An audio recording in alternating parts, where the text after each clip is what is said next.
Salmo 4 vai ser o primeiro salmo que a gente considera nessa nova série de consolo de Deus. O consolo de Deus é esse alívio que a gente precisa, mais do que nunca, principalmente para as dores emocionais, o sofrimento emocional. E na semana passada nós falamos um pouco, fazendo uma introdução ao consolo de Deus, e vimos que Deus sempre tem exatamente o que a gente precisa. Deus sabe o que a gente está passando, então o que Ele tem para nós em relação a tudo que Ele já montou ao nosso redor, pessoas na nossa vida, e principalmente através da Sua palavra, Suas promessas, Ele sabe exatamente o que a gente precisa ouvir e como nos fortalecer. E os salmos são especialmente cheios de consolo, porque falam de todas as emoções que o ser humano possa ter. Muitos salmos de Davi, e a gente já vai ver tudo que Davi passou na sua vida e todas as dificuldades que ele teve. E através da mudança do nosso foco, a gente falou sobre isso semana passada, através da mudança do foco, realmente ver quem Deus é, aí vem a transformação.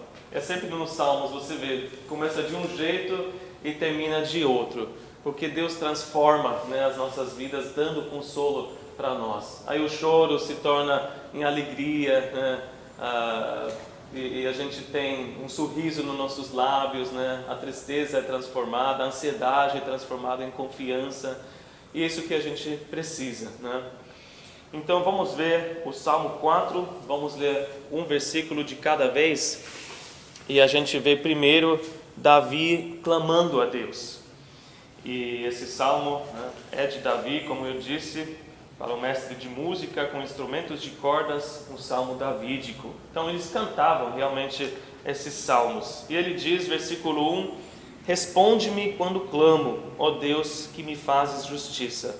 Dá-me alívio da minha angústia, tem misericórdia de mim e ouve a minha oração. Davi, vocês devem lembrar, foi o segundo rei de Israel, o grande Davi, mas não tinha uma vida fácil. Ele foi o caçula da família, e caçula nem sempre é o mais fácil.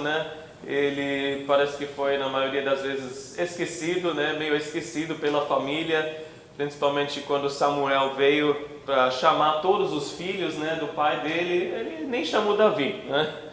E aí foi continuando, foi ungido rei, enquanto o primeiro rei de Israel, Saul, ainda reinava, que causou 14 anos de perseguição, também não foi fácil.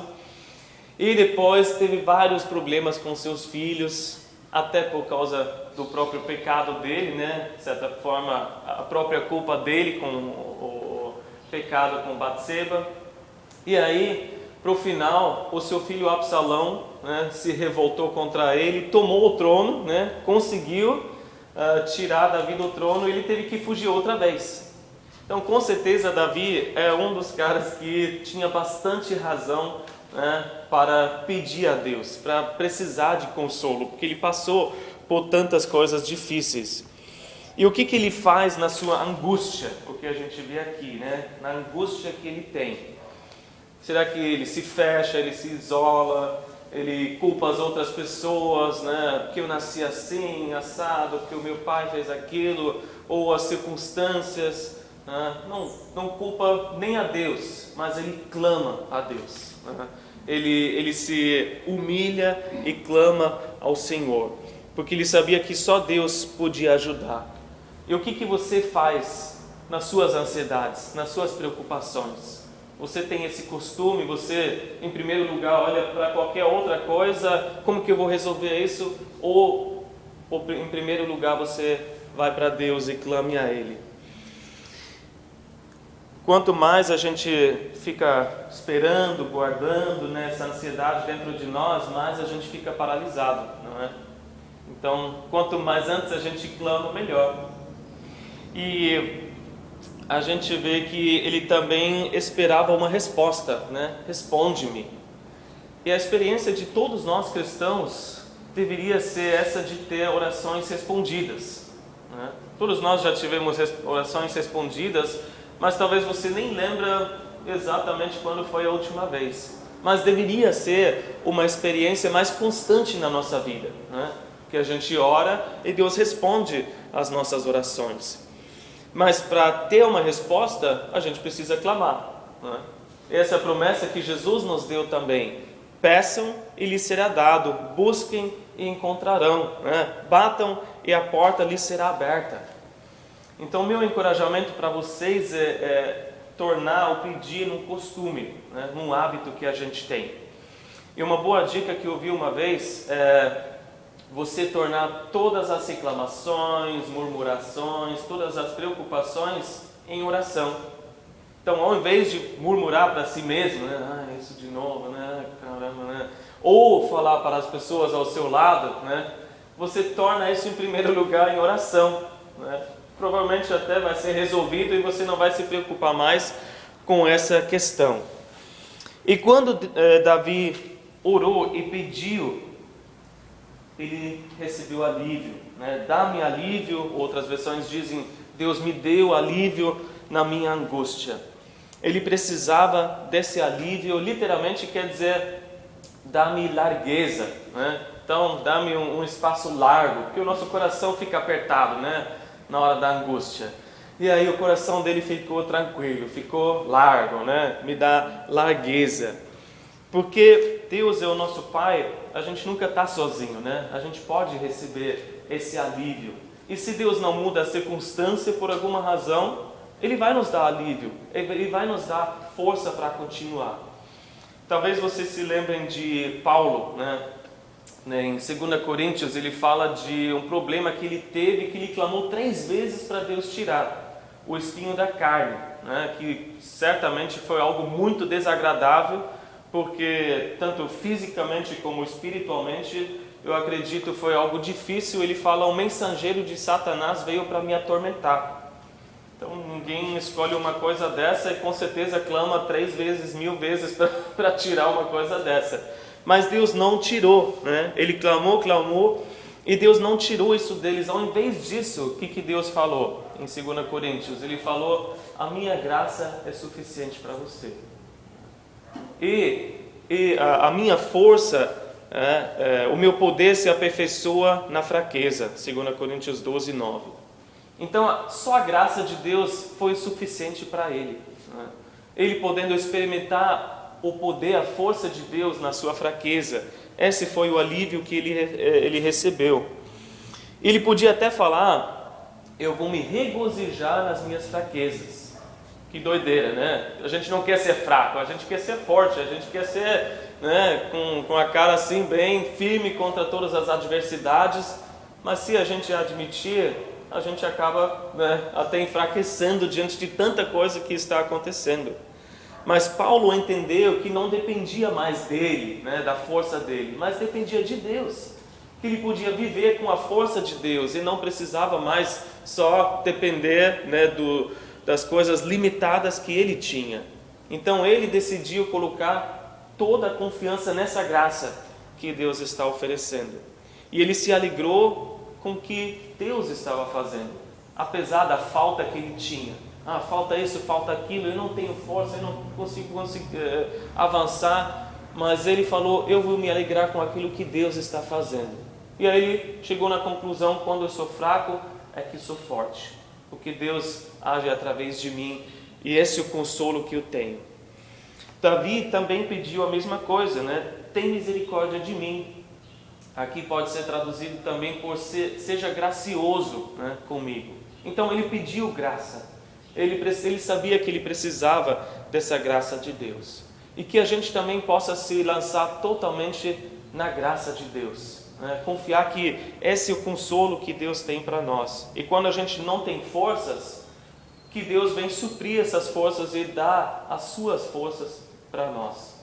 Porque quando a gente está fraco, segundo Paulo, é uma oportunidade para Deus agir, né?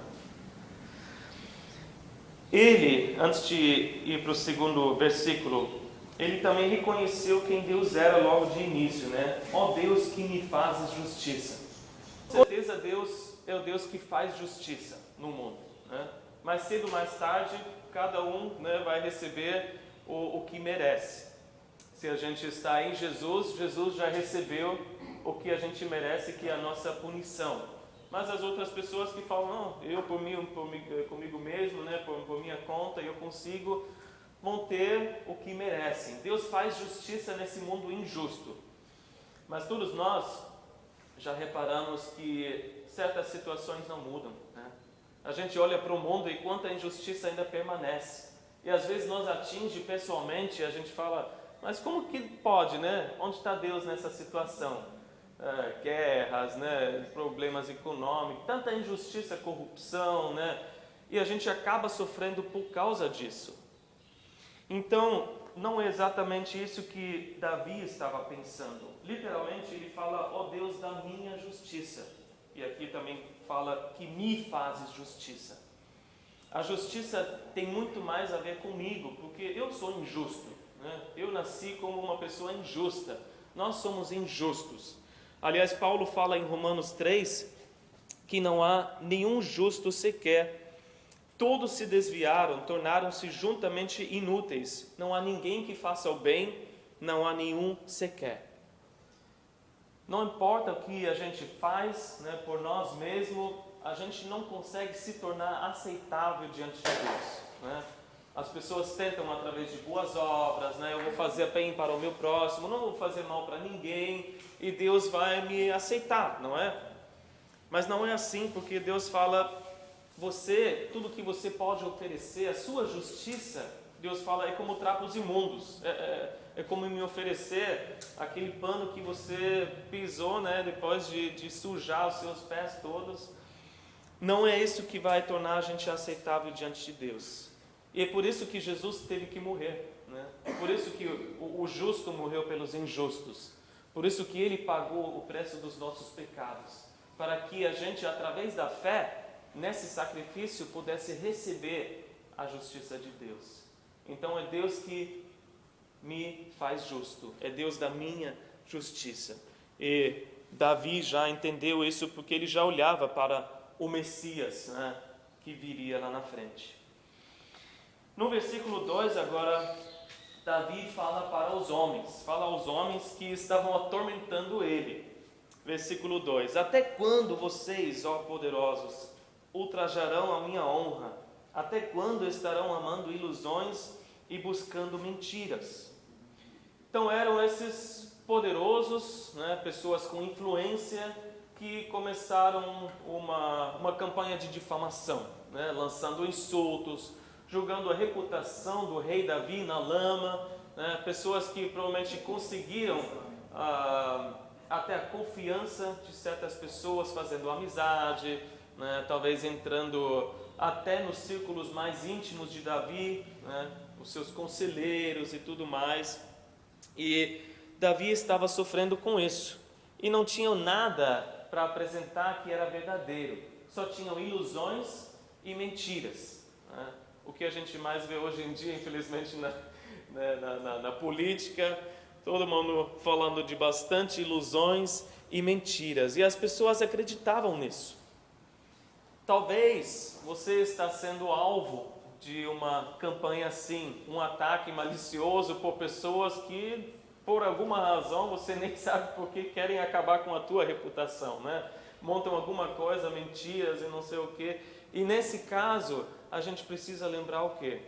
Que a gente não luta contra essas pessoas, né? A Bíblia fala, a gente não luta contra carne e sangue, a gente não luta contra pessoas. Mas Efésios 6,12 fala, nós lutamos contra os poderes e autoridades, contra os dominadores deste mundo de trevas, contra as forças espirituais do mal nas regiões celestiais. É o mal por trás das pessoas, é o diabo por trás dessas pessoas que infelizmente se tornam instrumentos, né, nas mãos dele.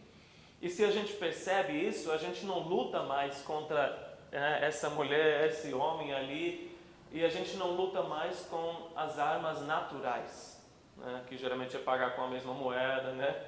Mas a gente luta com as armas espirituais, que é clamar a Deus, que é dobrar o joelho e pedir a Deus que Ele nos ajude. Davi estava sofrendo dessa forma e até clama, a gente entende, né? Até quando? Até quando isso vai acontecer? Ele já estava cheio com isso, né? Eu não vou aguentar mais. Quando que isso vai acabar? E geralmente a gente torna esse clamor até algo para Deus, né? Até quando, Senhor? Né? Até quando eu vou ter que aguentar essa situação no meu trabalho? Até quando essa pandemia vai permanecer? Até quando a economia vai estar desse jeito? Até quando? Porque a gente não aguenta mais. Essa situação nunca vai passar, não? E Deus falaria, sim, vai passar. Mas eu também tenho os meus propósitos eternos em tudo isso, né?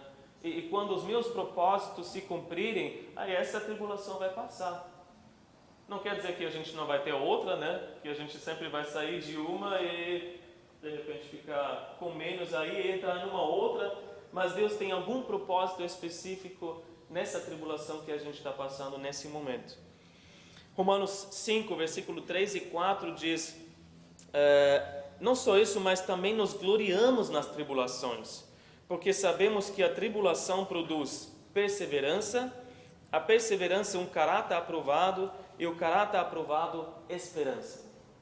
Então essa tribulação produz alguma coisa em nós, se a gente permitir. Se a gente só lutar, né, lutar, e a gente fechar os olhos e ignorar para aquilo que Deus quer fazer, não vamos aprender nada. Mas Deus trouxe aquilo por causa de um propósito, né? Para produzir em nós perseverança, um bom caráter, esperança que a gente tanto precisa. Porque no final Deus não está tão interessado no nosso conforto, né, quanto no nosso crescimento espiritual. Ele tem um plano eterno para as nossas vidas, isso que a gente precisa lembrar. Ele quer formar o caráter de Cristo em nós e nos preparar para o céu. E o bem-estar terreno não está em primeiro lugar na lista de prioridade dele. Embora a gente queira, né, ficar bem tranquilo, numa piscina, né, tomando um suquinho, mas não é assim que a vida é geralmente, né? E aí a gente vê agora, versículos de 3 a 5, Davi dando vários conselhos. Ele ainda fala para esses poderosos, né? E ao mesmo tempo pode ter falado para si mesmo, mas ele também fala para nós, porque ele vai passar para nós lições que ele aprendeu, que são muito válidas para a gente considerar também nesse meio da angústia. Então, versículos de 3 a 5 diz assim: saibam que o Senhor escolheu o piedoso, o Senhor ouvirá quando eu o invocar. Quando vocês ficarem irados, não pequem. Ao deitar-se, reflitam nisso e aquietem-se. Ofereçam sacrifícios como Deus exige e confiem no Senhor. O primeiro conselho, então, versículo 3, gente, escutam, ou eu vou falar até para mim mesmo, né? Saibam que Deus escolheu o piedoso. Saibam, outra versão diz que Deus separou o piedoso para si mesmo. Isso é consolo, né? Só pensar que Deus nos escolheu, apesar de nós, apesar de quem nós éramos, apesar de quem nós somos ainda, né? Ele nos chama de santos, porque piedoso pode ser traduzido de santo também. Ele nos chama de pessoas santas, né? E a gente olha para nós, não está vendo isso onde? Mas por causa da obra de Jesus, né, que nos santifica, Ele olha para nós do jeito que a gente está e já nos vê perfeito, embora a gente ainda esteja nesse processo. Apesar de quem nós éramos, e não importa quem aponta o dedo, quem fala o que sobre a sua vida, você é santo se você está em Jesus. E tem um versículo que eu gosto muito em 1 Coríntios, que ele dá uma lista assim de coisas, eu vou ler para vocês, 1 Coríntios 6, 9 a 11. Deus fala através de Paulo: não se deixem enganar, nem imorais, nem idólatras, nem adúlteros, nem homossexuais, passivos ou ativos, nem ladrões, nem avarentos, nem alcoólatras, nem caluniadores, nem trapaceiros herdarão o reino de Deus. Uma lista assim, né? Uma outra pessoa se encontra nessa lista, todos nós nos encontramos na lista que a Bíblia dá na sua inteireza, porque nós somos pecadores. E aí Paulo fala: assim foram alguns de vocês, mas vocês foram lavados, vocês foram santificados, foram justificados no nome do Senhor Jesus Cristo e no Espírito de nosso Deus. Vocês foram assim, mas agora não mais. Agora vocês são considerados santos. E só isso já é um consolo, porque não importa o que as pessoas falam ao nosso respeito, né? Se a gente presta ou não, Deus fala: eu te santifiquei através de Jesus. E outro consolo que eu vejo nesse conselho de Davi é que ele nos separou para si mesmo. Quer dizer, ele vê esse grande valor em nós, porque você não separa alguma coisa que não presta, né? Você descarta, vai para o lixo, vai para coleta seletiva, algum lugar assim, né? Mas você não precisa mais disso. E Deus tem um plano para as nossas vidas, independente daquilo que as outras pessoas planejam para nós ou contra nós, né? Porque tem as pessoas que têm, eu tenho essa ideia para você, né? Siga aí. E a outra pessoa vem e fala: não, eu estou já planejando contra você, né? Logo você vai sair dessa posição aí, tudo mais. Mas não importa o que as pessoas planejam, Deus nos separou como a sua propriedade, separou para os seus propósitos. E Efésios 2, versículo 10 diz que nós somos criação de Deus, realizada em Cristo Jesus para fazermos boas obras, as quais Deus preparou de antemão para que nós as praticássemos. Então, se nós somos a criação, essa obra-prima de Deus, quem pode nos impedir de fazer as boas obras que Deus já colocou de antemão para nós, já preparou para nós? Não tem pessoa planejando contra você, nada pode impedir você, nem circunstâncias, só você mesmo, né? Se você fala: eu estou fora, né? Tudo bem. Agora, se você está em Jesus, Deus já preparou tudo para você andar nessas obras, nessas boas obras que Ele já preparou. Ele te separou para isso. O segundo conselho, no versículo 4, ele nos fala algo importante: o que fazer na ira, né? Quando vocês ficarem irados, que é natural, né? A gente olha para situações e às vezes a primeira reação é ficar irritado, né, com as adversidades. E não sei vocês, talvez seja só eu, mas parece que o pavio ficou um pouco mais curto nessa pandemia, não é? Não precisa levantar a mão. Mas parece que a gente está com menos paciência com as pessoas, com a gente mesmo, né? Parece que tudo já irrita, assim, às vezes enfurece, né, imediatamente. E acontece porque a gente é ser humano, né? A gente vai se irar com as coisas, principalmente as injustiças. Mas é melhor a gente logo admitir isso, né? E falar: Deus, eu estou sentindo isso, do que ignorar e falar que não, estou super bem, né? Só alegria, né? Não existe nada disso. E quando a gente admite isso, a gente pode também ler: então não pequem, né?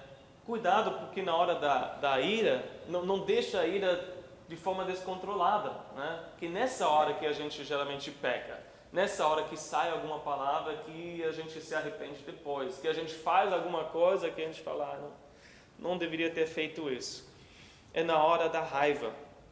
Efésios 4, 26 e 27 também ecoa esse versículo, e Paulo diz: quando vocês ficarem irados, não pequem.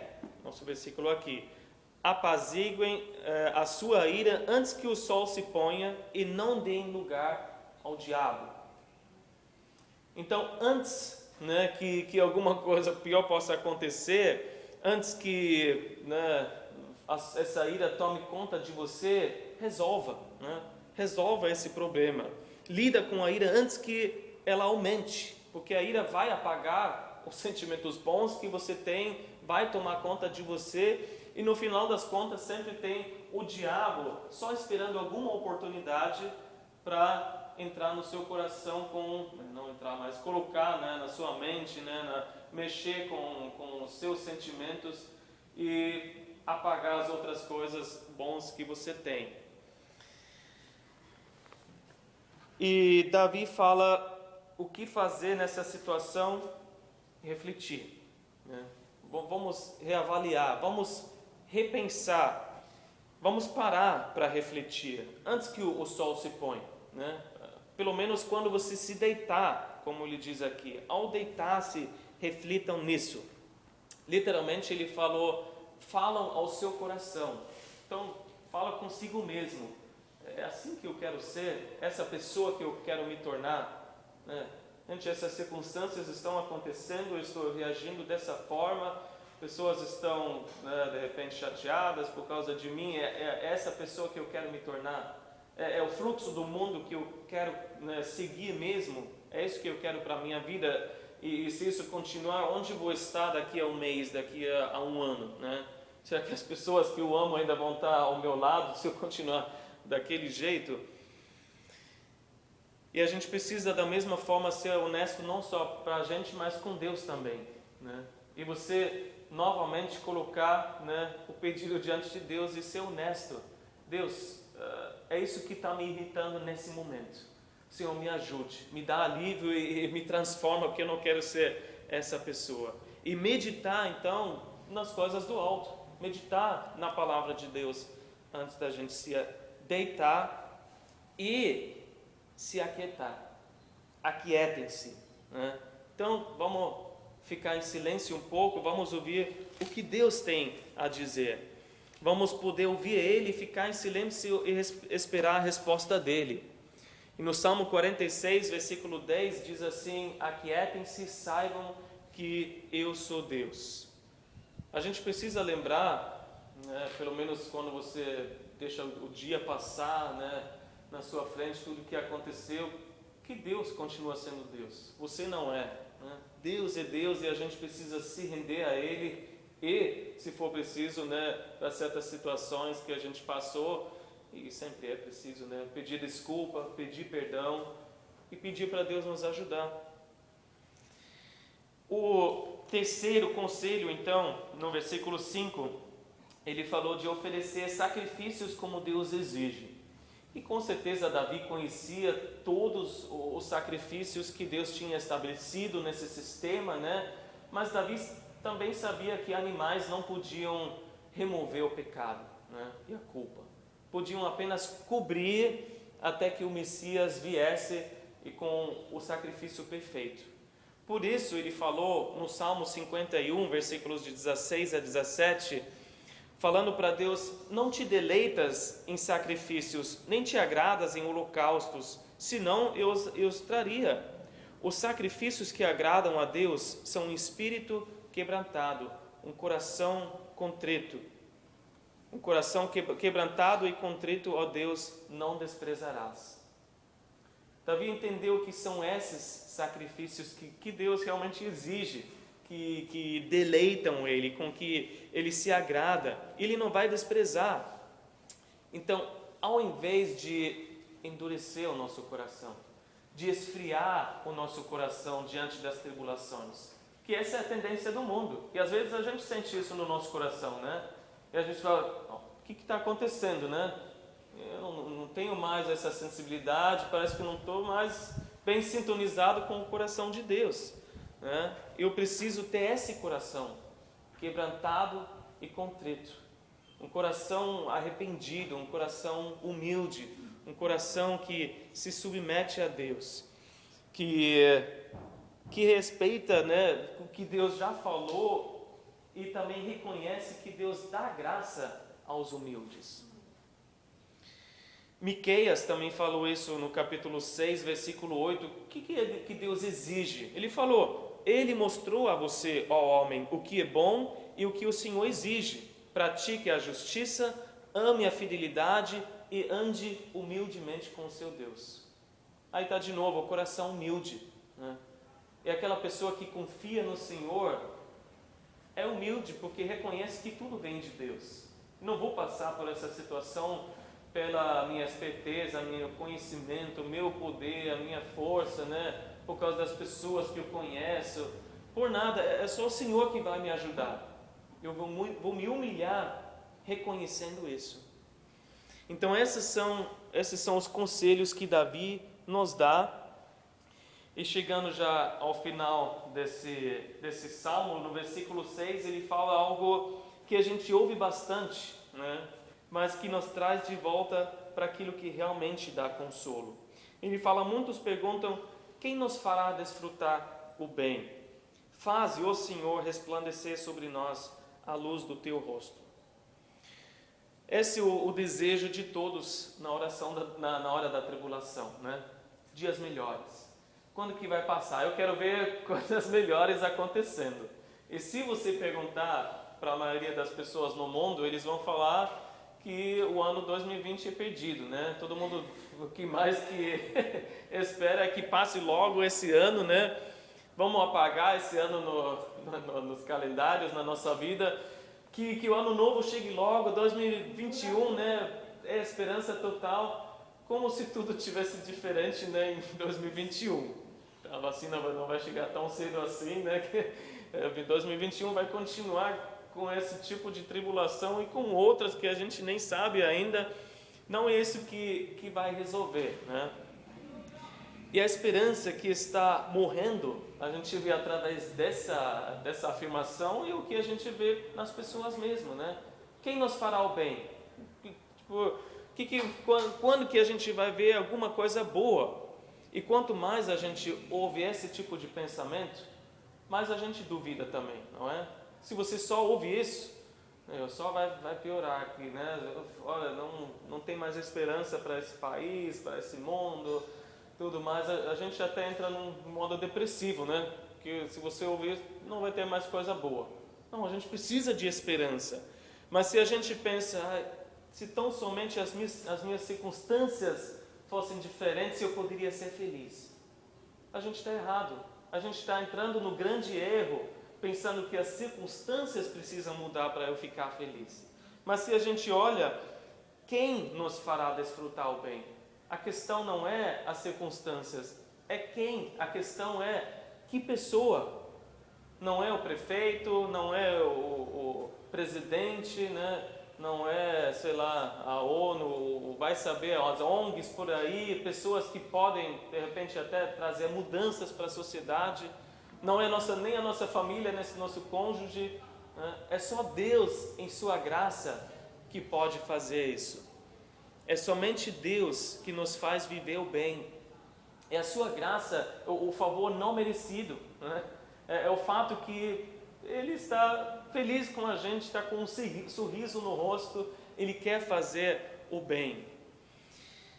E essa imagem que Davi nos dá é o rosto de Deus resplandecendo sobre nós. É a benevolência de Deus, é esse sorriso, né? Eu estou esperando só uma oportunidade para te abençoar, né? Eu quero o seu bem, eu te amo. E isso nos lembra bastante da bênção sacerdotal, né? Que está em Números, e que essa música também, né, virou grande hit no mundo gospel, a bênção, né? Se você não viu ainda, coloca lá no YouTube, que é praticamente a bênção sacerdotal sendo cantada. Eu acredito, é muito válido você ouvir isso, né? E realmente no texto lá em Números também fala, invoquem essa bênção sobre, né, o povo de Israel. A gente precisa ouvir essas palavras sendo invocadas sobre nós, para a gente realmente pensar nelas e aceitar pela fé, receber pela fé a graça, as bênçãos de Deus.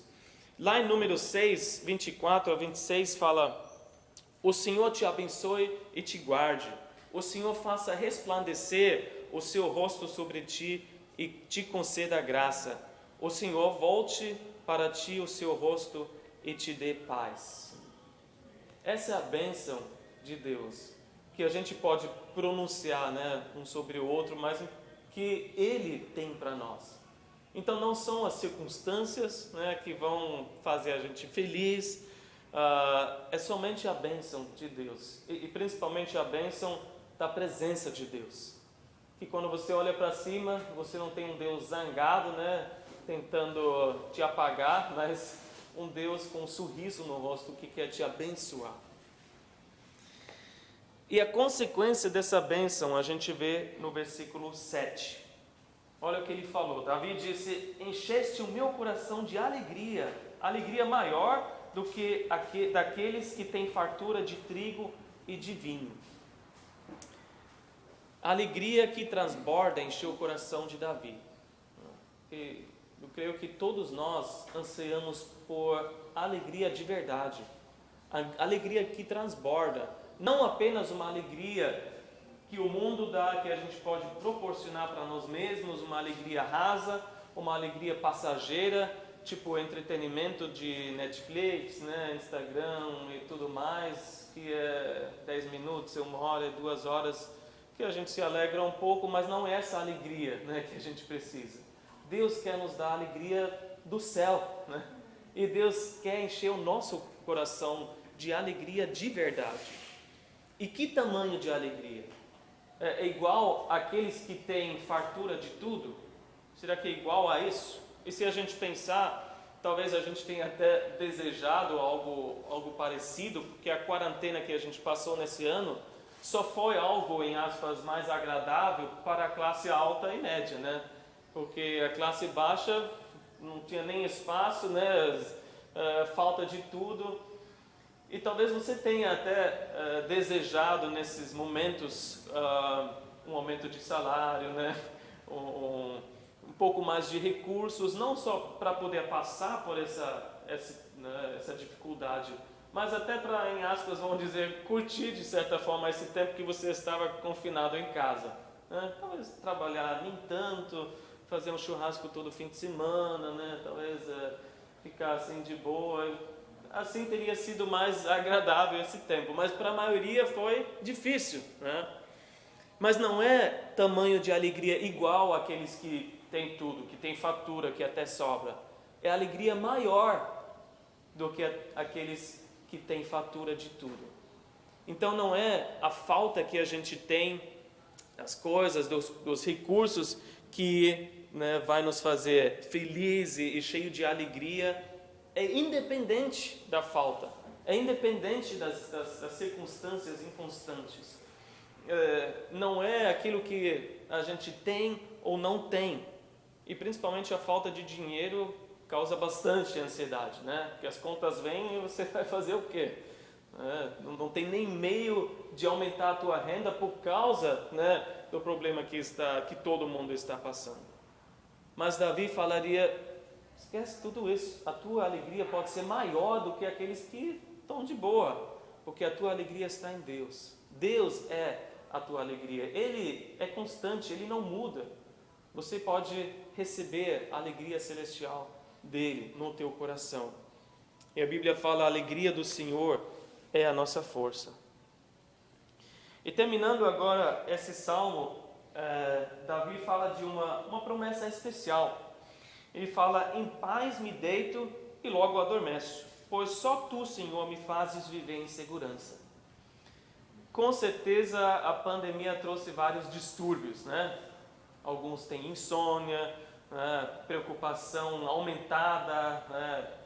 Até problemas físicos, né? Ganho de peso e tudo mais. Espero que ninguém esteja comparando os últimos vídeos com os primeiros que eu fiz em março, né? Mas a gente sabe que sem o... eu tenho o mesmo toque, eu já pensei que era ele.